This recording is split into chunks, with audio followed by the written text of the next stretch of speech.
everything you need to know, you first need to be aware of the 3 most common beginner mistakes that really prevent them from succeeding. Now, the first one is getting into a failing market. And let me explain what that means. It means that there needs to be a market that allows you to make money. And the way to find a market that allows for that is to analyze the world around you. I mean, really look at what's happening. Where is the money flowing? What are people paying for? What do businesses need? Those are all questions that you should be asking yourself. For example, if you wanted to start a company that sells landlines, you could have the best phones ever and the best prices, but you would never succeed. Why? Because quite frankly, it is a failing market. So it doesn't matter how good your business is if the market that it's in is failing.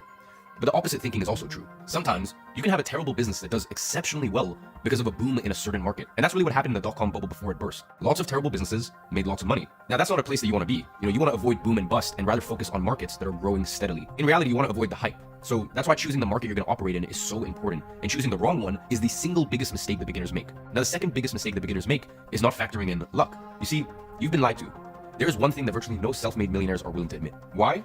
Most of the time, I think it comes down to ego. Now, I don't mean luck in the conventional sense. In fact, the whole idea of luck is misunderstood. I mean, sure, there's blind luck, the kind that you simply cannot control, but you can't predict that. And if you can't predict it, then you can't rely on it. But that's not the kind of luck that I'm talking about.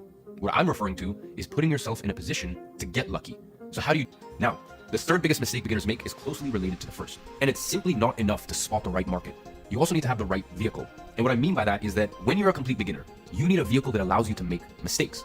Because, let's face it, mistakes are inevitable when you're starting your journey to $10,000 per month online. So, you need to choose a vehicle that allows for that to happen. And that is what makes drop servicing so powerful. Now, if you don't remember from the last episode, drop serving is essentially making money off of connecting businesses to service providers and taking a cut in the middle. What do you need to